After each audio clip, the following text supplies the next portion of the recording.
안녕하세요. 여러분이 미처 몰랐던 농업과 농산물의 역사를 알려주는 어디까지 알고 있니? 기독실입니다. 오늘의 주제를 공개하기 전에 여러분도 혹시 오늘 점심에 뭐 드셨나요? 저는 김치찌개 계란 프라이를 해먹었는데요.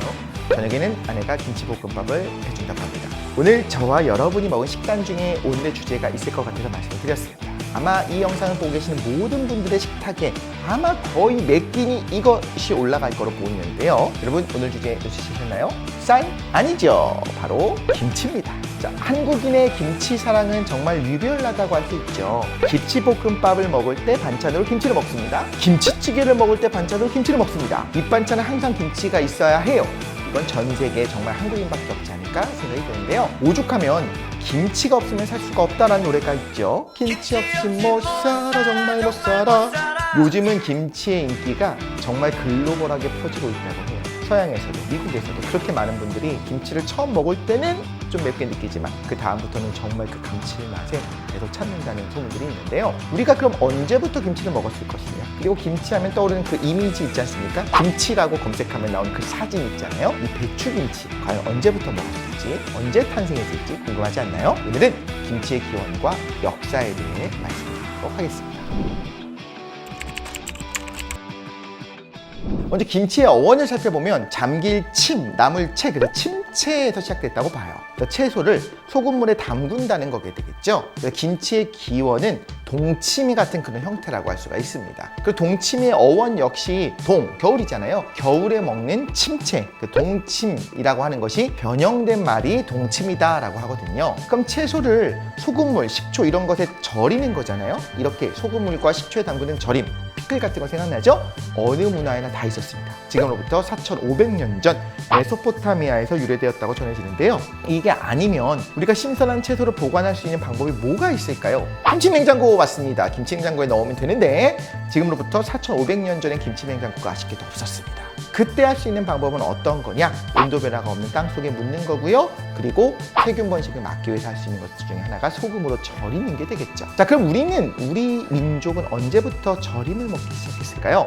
정확한 시기를 알 수는 없습니다. 예전부터 먹어왔을 거로 추정은 되는데요. 289년 중국 진수가 편찬했던 삼국지 위서동의전에 여기 어떤 말이 나와 있냐면, 고구려 사람들이 발효식품을 잘 만든다라는 설명이 쓰여 있어서 이 시기부터 이미 술, 장, 젓갈 같은 발효 음식이 있었을 거고요. 당연히 채소절임도 이때부터 먹었을 것이라고 유추할 수가 있겠죠. 자, 그렇다면 우리가 김치하면 가장 먼저 머릿속에 떠올리는 그 빨간 김치, 언제 탄생을 한 걸까요? 김치를 빨갛게 하기 위해서 필요한 건 다름 아닌 고추가 필요할 거고요. 고추가 우리나라에 처음 들어온 시기는 맞습니다.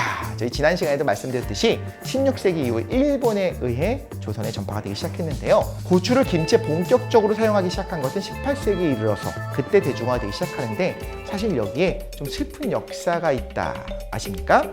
조선 최악의 재난으로 꼽히는 것이, 자연재해로 꼽히는 것이 뭐가 있냐면 1670년에 있었던 경신 대기근입니다. 지구의 온도가 1도 정도 내려간 소빙하기였던 겁니다. 근데 전 세계가 이상기후 때문에 흉작으로 굉장히 힘들었습니다. 그렇습니다. 우리가 지금 기후변화를 막기 위해서 노력하는 것이 산업혁명 이전에 비해서 1.5도 이내로 제한하자잖아요. 1도 차이가 큰 거고 1.5도 차이가 굉장히 크리티컬한 겁니다. 1도가 전체적으로 낮아진다? 엄청난 타격이 있는 거죠. 그래서 이때 조선이 어떤 피해를 입었느냐? 해충, 가뭄, 우박, 홍수, 태풍, 지진, 전염병으로 인해서 경신대극은 때 사라졌던 인구가 당시 조선 인구의 5분의 1인 100만 명이었다고 합니다. 자, 인구가 큰 폭으로 감소했죠. 이 조선 정부가 이후 나라를 다시 나라답게 재정비하는 것이 가장 중요한 일이었어요. 그때 노력을 기울이기 시작하면서 시작했던 게 뭐냐? 바로 이양법입니다. 이것이 잘 되기 시작하면서 18세기 들어가서 조선의 쌀 생산량이 급증하게 됩니다. 그럼 한국인의 밥상은 쌀밥 중심으로 변하게 되는데요. 고된 농사일을 견디기 위해서 밥을 많이 먹어야 되는데, 그럼 뭔가 간간한 반찬이 필요하잖아요. 조선인들이 간을 주로 소금으로 하게 되는데 수요가 많으면 가격이 폭등하게 되잖아요. 소금값이 폭등을 하는 겁니다.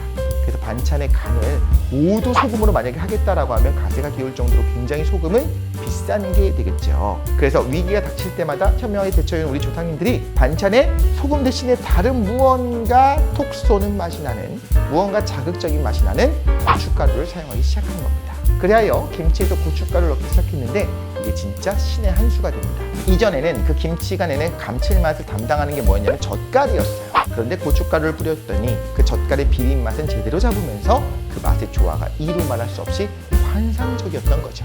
여기에 또 하나 반전이 있습니다. 또 우리가 배추김치 하면 떠올리는 그 이미지 있죠? 반으로 싹 잘라가지고 거기 그냥 빨갛게 고춧가루 싹 먹고 싶잖아요. 이 비주얼의 배추김치를 먹기 시작한 게 언제부터인지 알고 있나요? 배추가 국내에 토착화된 시기는 1800년대 중반이었다고 해요. 그런데 이때는 우리가 아는 배추랑은 좀 다릅니다. 길쭉한 푸른 잎이 있고요. 그런데 속이 반쯤 비어있는 반결구 배추였습니다. 자, 그렇다면 우리가 알고 있는 잎이 여러 겹으로 겹쳐서 이렇게 둥글게 속이 꽉 찬 그 결구 배추가 퍼진 거는 언제냐? 결구 배추는 농촌진흥청의 전신인 고성모범장에서 보급하여 우리에게 널리 퍼지게 되는데 그게 1906년입니다. 놀랍죠? 우리가 사랑하는 이 비주얼의 배추김치를 먹기 시작한 역사가 알고 보니 150년이 채 되지 않았다는 거. 굉장히 놀랍지 않으세요? 또 하나 여러분이 혹시 몰랐을 것 같은 제가 신기했던 사실 하나 말씀드릴게요. 고랭지 배추라고 하죠. 그 근처에 가면 배추 농사를 짓고 있는 부분이 보이는데 어떨 때 보면 배추가 흐물흐물하게 전부 다 이렇게 옆으로 싹 퍼져 있고 노랗게 잎이 다 이렇게 떠서 이렇게 옆으로 마치 시래기처럼 퍼져 있는 게 보일 때가 있어요. 제가 어렸을 때는 그걸 보고서 어떻게 생각했냐면 배추를 왜 거두질 않았을까? 그래서 다 지금 너무 자라가지고 옆으로 퍼져가지고 벼가 익을수록 고개를 숙이듯이 입이 다 퍼져버렸잖아.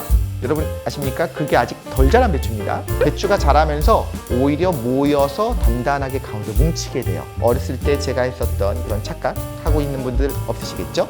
요즘 1인 가구 증가로 국내 김치 소비가 감소하고 있지만 진수성찬, 찬해진미 날 유혹해도 중국 음식, 일본 음식 다 차려놔도 김치 없으면 허전한 건 저뿐만이 아닐 것 같습니다. 자랑스러운 우리 김치를 앞으로도 계속 사랑하고 관심을 가지고 그 명맥이 후대에도 잘 이어지기를 바라는 마음을 가지면서 오늘 이야기를 마칩니다. 그럼 저는 다음에도 재미있는 주제로 여러분이 미처 몰랐던 썰을 풀어드리도록 하겠습니다. 그럼 안녕!